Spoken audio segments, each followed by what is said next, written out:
Hi guys! Good evening! So kakauwi ko lang galing ng work and tapos na din akong maligo. Ay hindi naman ako naligo kasi hindi ko binasa yung buhok ko. Nag half bath lang kasi kahapon naligo ako. So yung pagligo ko pala, share ko lang pala sa inyo. Yung pagliligo ko is ano lang every night. So and then also alternate yung pagligo ko, hindi everyday kasi nga malamig and minsan din nakatamad. So anyway guys, and si husband, pauwi na rin siya kasi ako yung nauna. So nag-bike lang ako pauwi. And sinabihan ko siya na mag-stop siya sa Albert Heijn kasi nga nagpapabili ako sa kanya ng asparagus. Tumawag siya kanina, sabi niya wala daw stock. So yung nabili na lang is yung orange juice. So ayun, kasi nga yung lulutuin ko ngayong para sa aming dinner is itong beef. Ito siya oh. Tinanggal ko na siya sa freezer. So, ito yung lulutuin ko for our dinner. Hindi ko alam kung ano yung ilalagay ko. So, and meron din kami ditong other vegetables. Wait lang. Tingnan nyo guys, oh. Sira na yung talong, oh. 2 weeks na kasi yan naka-standby sa rep. Nakalimutan kong lutuin. So, ito yung lutuin ko ngayon. Magluto din ako ng gulay. Kasi bukas gusto ko magbaon. So, ito na lang yung papares ko. So, ito na lang yung tawag dito. Papalit ng asparagus. Kasi lulutuin ko siya para siyang yung parang beef stick na style. Pero kasi siya, tawag dito, laman. So, let's see. And by the way guys, mamaya, or di kaya bukas, is irarapol ko na yung mga nakahula ng kung kailan ba yung birthday ni husband. So, marami sa inyo nakahula kung kailan yung birthday ni husband. Nagulat ako, bakit nyo alam? Kasi hindi ko naman na-mention sa inyo yung birthday ni husband. So, ayun, ang daming nakahula. So, ayun, para pair yung laban is, lahat ng mga nakahulang tama is, irarapol ko na lang siya. So, ayun, abangan nyo guys. And then, i-message ko na lang kayo or, yeah, basta kapag narinig niyo yung pangalan nyo, i-message nyo ako sa Facebook page.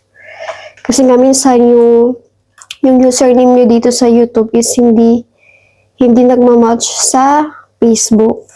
So, ayun. And by the way, nagtatanong sa inyo, sabi, ilang hours daw ako nagtatrabaho. So, sa isang week. Tapos, ilang oras, tapos ilang days ako pumapasok sa trabaho.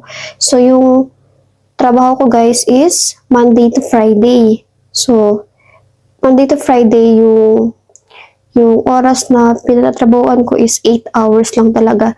Pero kasi minsan, may time na pinapastay nila ako ng mga 30 minutes or 1 hour, lalo na kapag busy.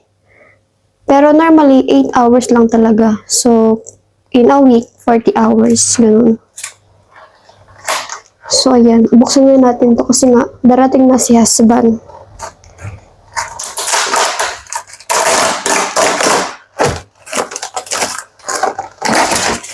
Ito siya, frozen pa nga. Ilalagay ko lang siya sa kawali. Ito na lang muna yung gagamitin ko kasi nga, maliit lang siya. Tingnan niyo, oh. Na frozen. Nakalimutan tanggalin. Kasi kahapon, natira pa kaming yung salmon good. So, kaya hindi na kami nagluto. By the way guys, meron akong nabasang comment din. Ewan ko kung siya ba yung palagi nagko-comment about dun sa comment. Kasi hinahanap niya yung family ko. Sabi niya, kung meron daw akong family or kapatid kasi nga hindi ko nga mini-mention sa YouTube. Hindi ko talaga guys i-mention sila kasi nga yung YouTube namin is hindi about sa family ko. So, about sa sa akin at saka sa husband ko.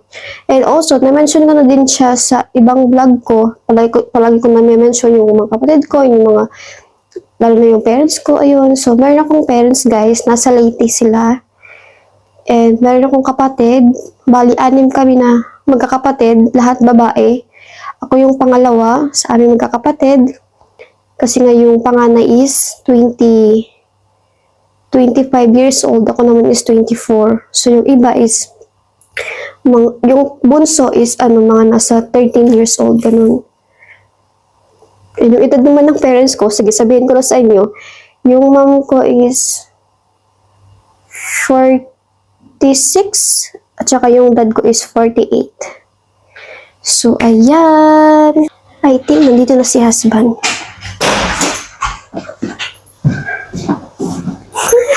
You are going to work or no? Why? Because you're always here. Always here.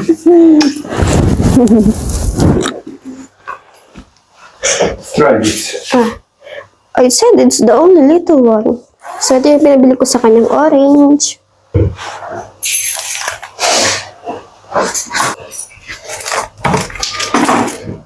You want to do work? Yeah, I also do it. Really? I already take a shower. Really? Done. Shit. I'm really delayed. So, it's your turn. Hindi siya makapaniwala. Akala niya hindi ako nagtrabaho. Binibiro niya ako kasi nga, para daw hindi ako nagtrabaho today. So, ayan. Hindi na rin ako guys tawag dito, makapag-vlog everyday. Kasi nga, busy na ako sa trabaho. Umaalis ako ng bahay ng mga 8:40. And hindi rin ako nakapag-vlog kasi nga gumigising ako ng mga 7:40. Tapos diretso na hilamos, prepare. So wala na akong time para makapag-usap sa inyo sa camera. Kaya kapag may time lang ako nagpa-vlog. Kasi nga yung uwian ko is 6 PM. Minsan naman 7. Tapos madilim na. Tapos pag uwi dito, diretso agad maligo kasi nga itong si husband, tawag nito, madaling araw siya umaalis. So, naghihiwa nga pala ako ng cabbage. Kasi nga magluluto ako ng gulay. Hindi ko alam kung anong tawag na gulay nito. Basta, meron lang partner nitong beef. Kasi nga, pangit kapag walang pares. Parang hindi siya masarap. Ano ko dito carrots. Meron pa kami patata. So, ito yung mga carrots. Kumbaga siya, parang similar siya sa chop suey. Pero in my version lang kasi nga kulang yung sangkap. Mabilisan lang tong pagluto kasi nga bukas may trabaho na naman. Pero alam niyo ba guys, bukas is payday na naman. So yung sahod ko is every Wednesday. So sa sahod na naman si Leslie. Every week yung yung salary. Hindi katulad kay husband, every month. Actually guys, ayaw niya talaga yung yung sahod na every month kasi nga ang tagal bago makuha yung salary. Kasi siya, direct na siya ng company. Ako, agency lang. So, ayan, meron din ako dito bell pepper na yellow. So, ihahalo ko din to. Maglalagay din ako ng patata. Basta lang. So, hindi ko alam kung anong tawag talaga dito. So, ayan.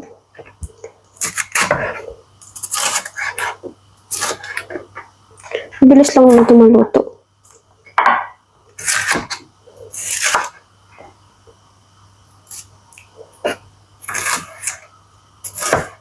Parang may nakalimutan pa ako. Ano pa ba yung sasabihin ko sa inyo? about naman sa ano, kasi nga meron din akong nakitang isang comment, sabi niya, magkano naman daw yung kinakaltas sa tax. So guys, since maliit lang yung sahod ko, para sa inyo guys, malaki na yung sahod kasi nga kapag i-convert siya sa peso, malaki. Pero kasi kapag nandito ko sa Europe, maliit lang yung salary. So since minimum lang yung sahod ko and maliit lang din, so kaunti lang din yung yung kaltas. Hindi ko lang sure kung magkano nga ba yung kinaltas nila. Pero hindi siguro abot ng 100 euro. So ayun. So, about naman sa housing, wala na silang ikakaltas kasi nga, meron kami sariling accommodation. Pero kasi kapag nagtrabaho kayo, tapos wala kayong, provided ng agency yung accommodation nyo, so kakaltasan pa din yan. Tapos, meron pang isang comment, sabi niya, magkano daw yung binabayaran namin na rent dito sa tinitirhan namin. Actually, guys, ang mahal. 1,100 euro per month. Pero included na yung water, electricity, lahat na. Pero mahal pa din kasi yung upa kasi nga sharing pa din kami. So kung convert niyo siya 1,100 euro, mga nasa 60,000 siguro o lagpas pa. Ang mahal, di ba? Tapos kung sa agency ka naman, mga nasa kapag maliit lang na room, mga nasa 600 a month, ganun. Kaya guys, kapag yung sahod mo is same lang sa akin, wala talagang matitira.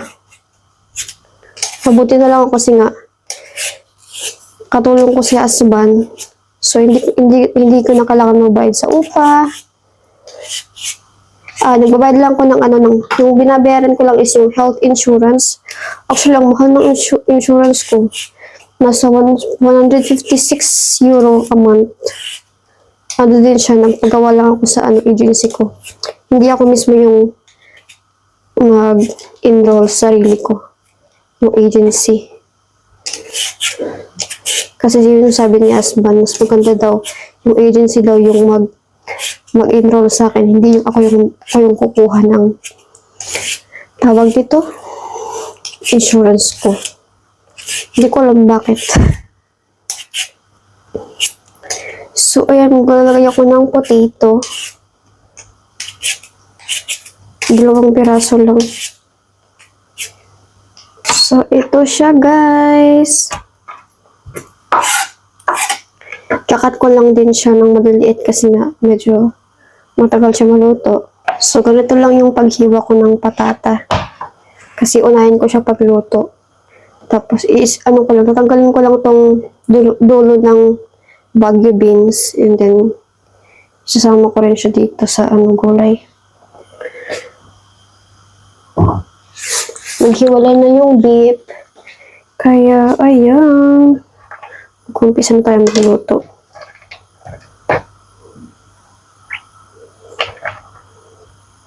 Pero alam niyo ba guys, gusto kong mag 2 shift. Gusto kong mag-start ng 6 p.m. then uwian ng 2:30. Kasi ayoko yung uuwi ako ng madilim. Wala na akong masyadong magawa. Ang lang ko nito parang trabaho, bahay. Ang boring ng life. Kaya guys, kung nasa Pinas kayo, ang swerte nyo. Kasi dyan, ang dali lang ng buhay kumpara dito sa Europe. Siguro hindi niyo pang masasabi kasi nga nandun pa kayo sa Philippines. Pero kapag na-experience nyo na, mapasabi na lang kayo na mas maganda pang maniraan sa Pinas.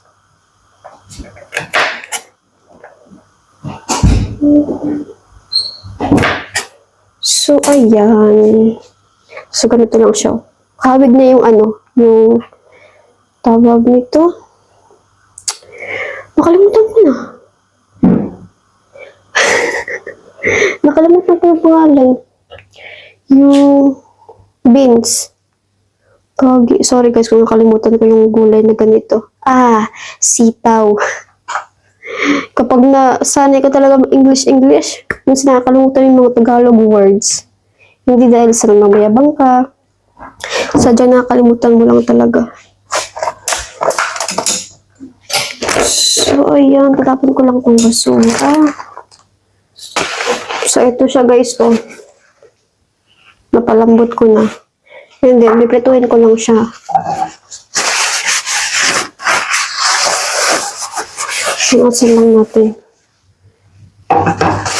Then, pipilitin naman tayo. Lagyan ko lang siya ng asin at saka paminta. Yun lang.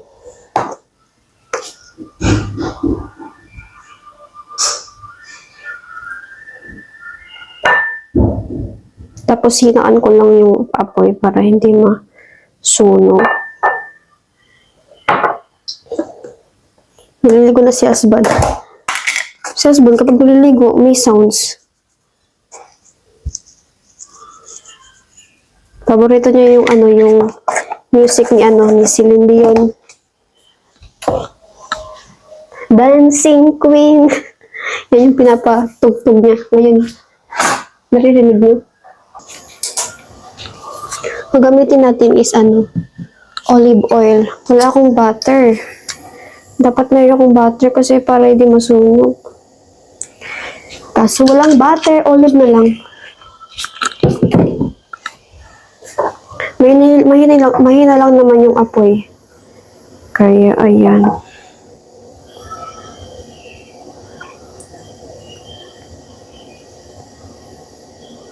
Apat lang na piraso. Hindi ko alam kung meron ba akong ulam bukas.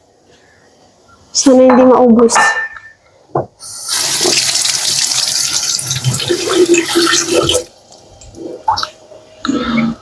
And then, dito naman sa sa isang tawag nito, kawali, is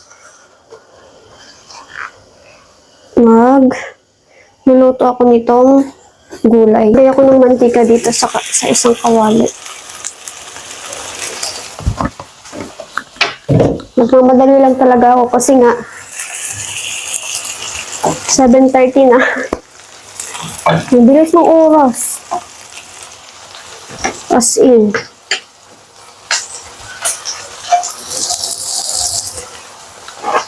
So, ilagay natin ang bawang.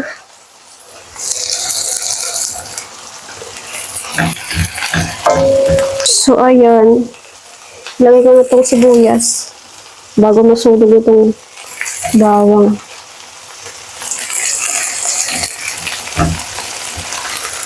Nakalimutan ko.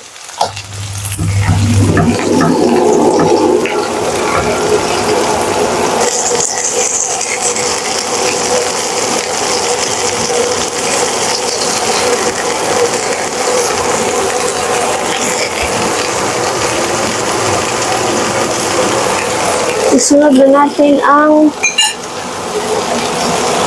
patatas. Kasi ito yung pinakamatagal na maluluto sa lahat.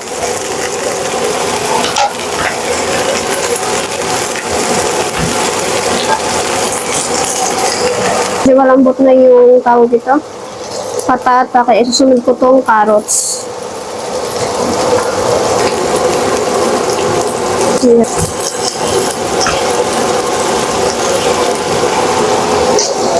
Nilagay ko yung water.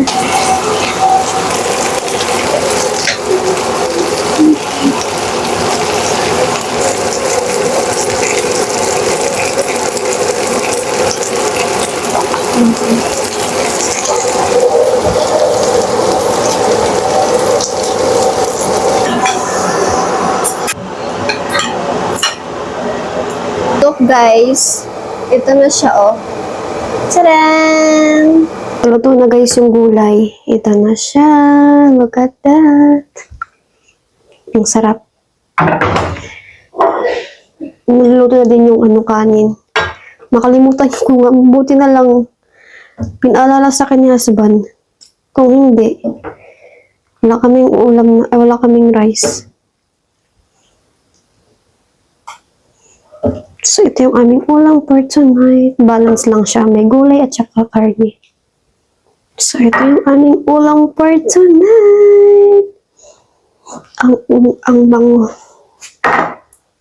Tapos, ito naman yung beef. Hiniwa-hiwa na ni husband. So, ready na yung aming pagkain.